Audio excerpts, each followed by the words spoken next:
हक प्रस्तुता के नुमाइंदा मैं उन्होंने दावत खिताब दिया। बड़ा बड़ा शुक्रिया जी, बड़ी ताड़ी मुहब्बत है। तुसी अपना मेरी बड़ी इज्जत अफजाई की और मेरी इज्जत अफजाई का मतलब है तुसी अपनी माँ बोली की इज्जत कर रहे हो, क्योंकि मैं भी पंजाबी हाँ तो तुसी पंजाबी ऐसे किया सारा कुछ। तो एक दो चीज़ों ने मैं पहले तो बड़ी मुबारकबाद दांगा कि यहो जे माहौल जिथे कि असी सारे पंजाबियों ने फैसला कर लिया कि पंजाबी जुबान वो बंदा बोलता जोड़ा नाकाम होता है या जोड़ा जिंदगी पिछे रह जाता है। तो तुसी बड़ा वड्डा काम कर रहे हो, बड़ा इंसानियत का काम कर रहे हो, पंजाब वास्ते काम कर रहे हो। मैं एक छोटा जे एक अपनी उम्र भी मेरी तो तुहानू अंदाज़ हो जाएगा, 1980 के मैं BA किया सी, ਉਹਦੀ अंग्रेजी की एक कहानी सी जी मैं अज इन्ने बड़े पंजाबियों देख के याद आ गई। वो कहानी एक फ्रांसीसी उस्ताद की सी। फ्रांसीसी उस्ताद अपनी क्लास पढ़ा रहा सी ते वो बड़ा उदास सी और बड़ा परेशान सी, क्योंकि उस दिन जर्मनी ने फ्रांस से कब्जा कर लिया। तो वह क्लास नावल का शार्ट स्टोरी का नाम सी दी लास्ट क्लास, आखिरी क्लास। तो उन्हें अपने तालिब इल्मां नूं एक गल कही अपनी खीरली क्लास उन्हें कहा कि अज असी फ्रांसीसी लोग हाँ, साड़ी बड़ी अना है, बड़ी फखर है, असी बड़े पुराने लोग हाँ, मगर बड़े अफसोस की गल है कि अज जर्मनी ने साढ़े ते कब्जा कर लिया और अज के बाद फ्रांस ते जर्मनी की हुकूमत होएगी।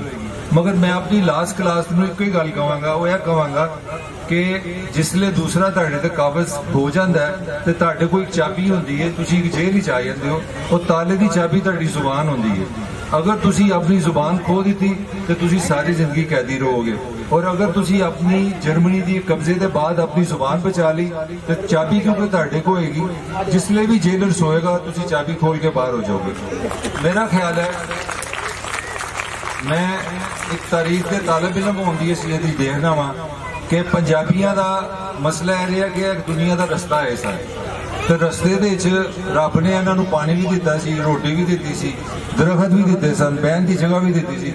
तो दुनिया का हर खबीस भुखा जिन्हें रज के रोटी नहीं खाधी सी, जिन्हें साया नहीं वेख्या सी, जिन्होंने पीन का पानी नहीं मिलया सी, जिन्होंने कड़क नहीं मिली, वो जरूर पंजाब आया, उन्हें जुल्म किया। और जुल्म के सब तो बड़ा जुल्म जोड़ा है पंजाबियों के नाल उन्होंने जुबान के नाल होया। उन्होंने जोर लगाया गया है, यह काम शुरू किया मुगलों ने साडू फारसी साडे ते नाफज की, मुगलों तो जान छुट्टी तो अंग्रेज आ गया, उन्हें अंग्रेजी साडे ते नाफज कर दी। तो मैं बतौर पंजाबी सोचना मैं की चीज़ हाँ, उर्दू मैं बोलनी है जी लखनऊ तो आई है, अंग्रेजी मैं बोलनी है तरक्की करनी। मेरा कतन मकसद नहीं है कि पंजाबी सुपीरियर तो कोई घटिया या असी बेहतर हाँ। जुबान ताड़ी माँ है, और जोड़ा बंदा अपनी माँ की हिफाजत नहीं कर सकता उसकी कोई इज्जत नहीं, और ना किसी की हिफाजत कर सकता। तो मैंने बड़ी खुशी हुई है इतने आके, मेरिया मुफ्तां मेरिया सलाहियत एक 6 फुट के बंदे दी जिन्नी होंदियां वो अपने पंजाब वास्ते ने, जुबान वास्ते मैं तो पानी पीता है, मैं जिंदगी गुजारी है। मैं समझना बड़ा खूबसूरत एक खिता है, ऐसे लोग बड़े खूबसूरत ने, और बहुत जरूरत ही है कि पंजाबी जिथे पंजाबी बोले या अपने पंजाबी होने फख्र करे, नहीं तो फिर सारी जिंदगी के छितर ही आ जाए। रब रखा पंजाबी अपने पंजाबी होने फख्र करे, नहीं तो सारी